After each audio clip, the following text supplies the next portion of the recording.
The 20th Ibero-American Summit of Heads of States and Government was held in Santo Domingo under the slogan "Together for a Fair and Sustainable Ibero-America."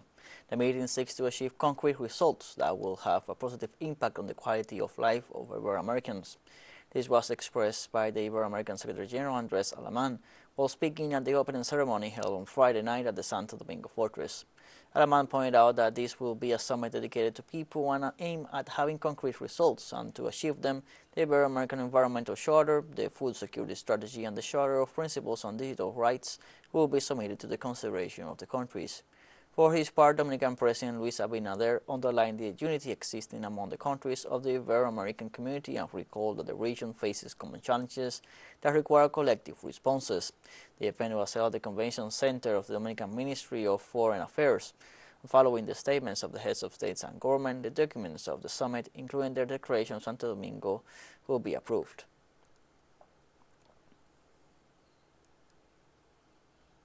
Bolivian President Luis Alberto Arce Catacora stressed that for several years Latin America has continuously confronted Western capitalism, an economic model that jeopardizes human life and the earth.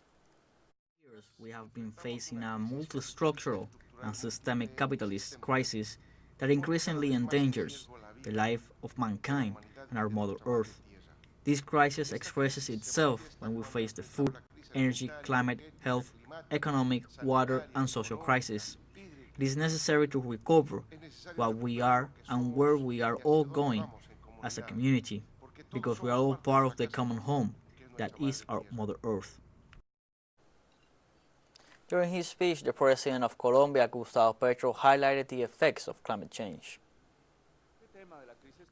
This issue of the climate crisis is on the table of global discussions and debates, and a series of issues that are its effects, not only migration, and issues such as war or peace, and issues such as democracy.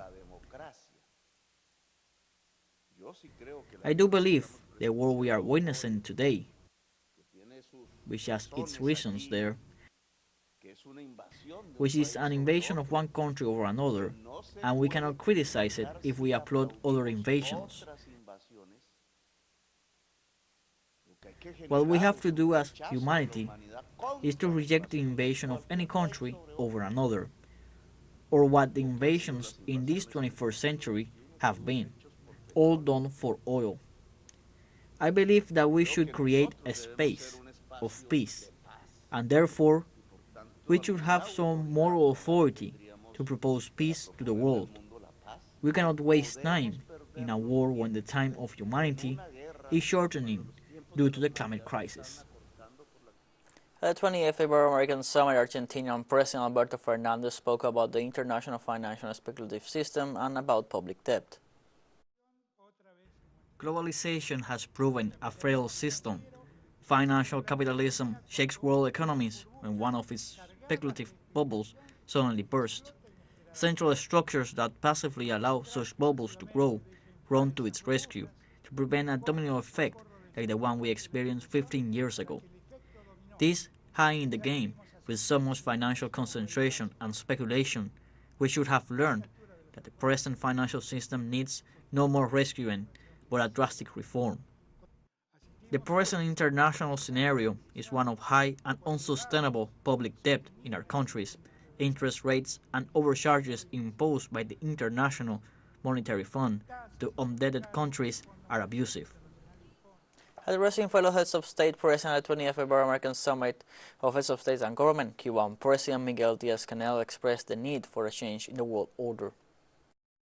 The road towards this noble purpose requires changing the current international order, an unjust, irrational, and mutually exclusive one, a profound and comprehensive restructuring of international financial architecture controlled by a few institutions that profit from the reserves of the South and apply economic solutions to reproduce their scheme of modern colonialism. The problem of the foreign debt must be solved once and for all, which has been paid several times over but keeps multiplying, prolonging the financial plundering and economic dependence of developing countries.